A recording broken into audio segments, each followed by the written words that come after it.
और इस सारी जर्नी में अगर सबसे इंपॉर्टेंट कोई चीज है तो that is your learning attitude, और not for UPSC, for life even. Because when I'm speaking in front of you in Hindi and English, to be very clear, I belong to rural background of Gujarat, और मेरा study जो हुआ है वो पूरा Gujarati medium में हुआ है, गवर्नमेंट स्कूल में. 12th तक का स्टडी मेरा गवर्नमेंट स्कूल में हुआ है, गुजराती बोर्ड में, गुजराती मीडियम में. And yet I can give my UPSC interview in English in Delhi and score such marks. Where did it come from? कहाँ से आता है ये?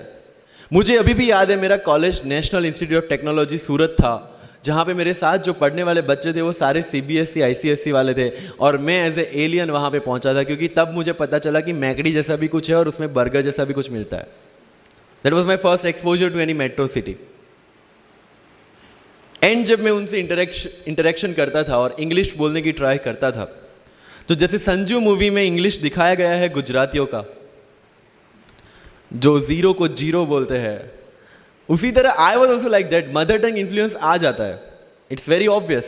सो I use to speak notes and not notes, और डोर एंड नॉट डोर, और don't and not don't. So they use to make fun of me. Safin, it's not don't, it's don't. Okay, fine. I had two options.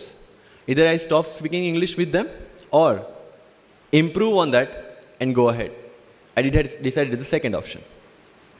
When I started my preparation of civil services, जो English medium में करनी थी, वाजीराम में मैंने coaching किया, जहाँ पे पूरा इंग्लिश मीडियम में था, सारे सब्जेक्ट्स मेरे लिए नए थे.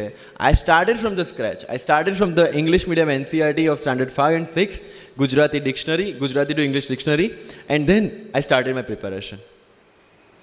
कभी कभी ऐसा होता था कि द हिंदू का पूरा एडिटोरियल पढ़ लिया और उसके बाद आई वॉज लाइक कि मैंने क्या पढ़ा.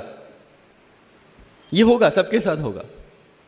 बट उस जगह अगर आप टिक गए, उस जगह अगर आपने पेशेंस रखा, उस जगह आपने अगर सर्वाइव कर दिया, तो इस एग्जाम में भी सर्वाइव कर जाओगे. क्योंकि यूपीएससी की जो रेस है उसमें कभी भी कछुआ, कभी भी खरगोश नहीं जीतेगा. इसमें जीतने वाला ऑलवेज कछुआ ही होगा, जो स्लो बट स्टेडी रहेगा. लग जाते हैं 5 साल भी लग जाते हैं, 7 साल भी लग जाते हैं, 9 साल भी लगे हैं लोगों को एग्जाम क्लियर करने के लिए. लेकिन बिलीव में जब रिजल्ट आएगा ना, तो वो सारा सेक्रीफाइस आपको वर्थ लगेगा.